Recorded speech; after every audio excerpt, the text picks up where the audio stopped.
So I have a couple of examples that demonstrate how, in our case, open strings added to power chords will create some interesting sounds. So let's go through the different chords we can create, and then we'll make a little song out of it.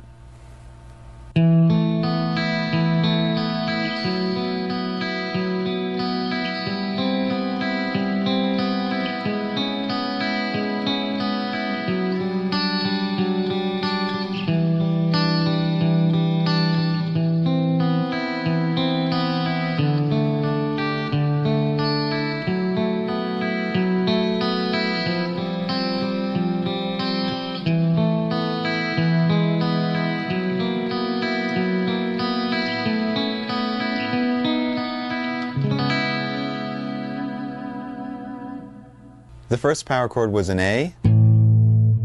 We added a second to it, and it created an A suspended second. Second power chord was a B. We added a fourth to it, and we created a suspended fourth. The third power chord was a C. We added a major third and a major seven, and it turns into a C major seven. The next power chord was a C sharp. We added a B and an E and created a C sharp minor seventh. The next power chord was a D with the fifth in the bass. We added on a major third and an 11 and created a major add 11 chord. The next chord was a C. We added on a D and an E, and we created a major add 9. The next chord was an A. We added on a C and a B, which is a minor third and a ninth, and we created a minor add 9 chord. Next chord was a G. We added on an A, and we created another suspended second, G sus 2. And the chord after that had F sharp by itself in the bass, and we added on a D, an A, and an E. So what we have created is a major chord with an added ninth, but the third is in the bass.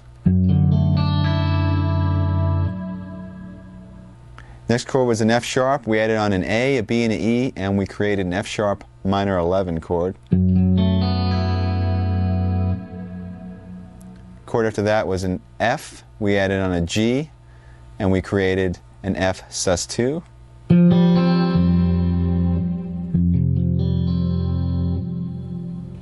After that we had an E, and first we made an E suspended fourth by adding on the fourth A, and then we made an E major by adding on the third G sharp. So we had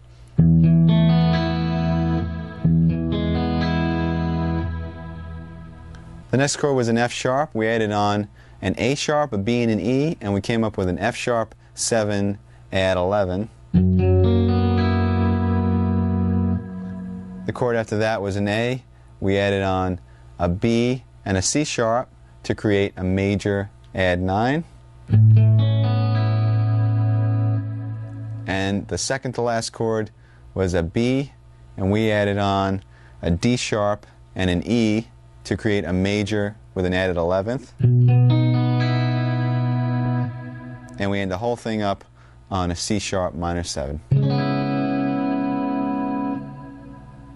Okay, so I'd like to demonstrate with the sequencer what this sounds like with the two parts divided up. So I'll play with a heavy sound, the power chords, and the sequencer will play the picking part that I demonstrated before.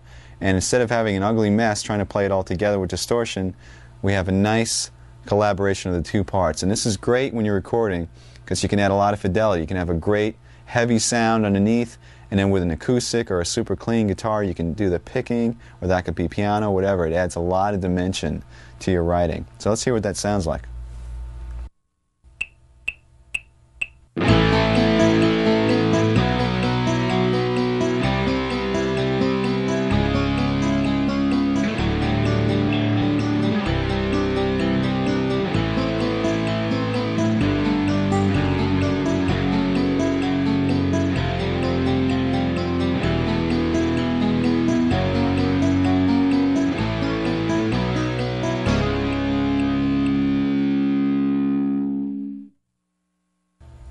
As you can see, our power chord has come a pretty long way. We started with some really basic nonsense and we came up with some pretty cool sounding chords. Now, granted, the progression that I created for that exercise really doesn't make too much sense. So let me show you a little song that incorporates a lot of those chords and is more like a piece of music. I mean, you can use it for background to a vocal part, or it could be backing up a solo or whatnot, but it uses basic power chords that I'll be playing, and the sequencer will be playing the second guitar part.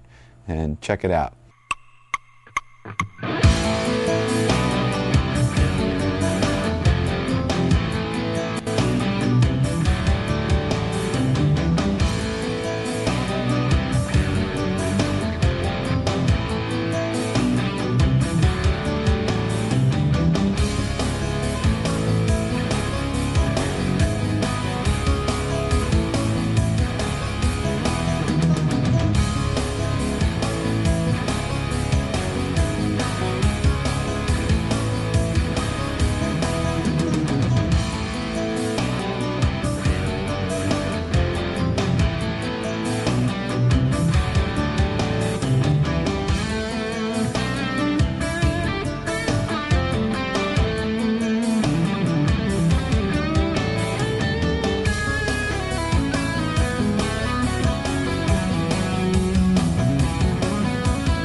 Now, we've created a very vast and dense soundscape by using this technique. We're taking up a lot of space. So it's important that you really listen to what the other players in your band are doing. For instance, let's say this type of interaction that we just went through was going on between bass and keyboards. It might not be necessary for you to play a moving part along with that. You might want to choose a soaring melody or some lush chords in the background.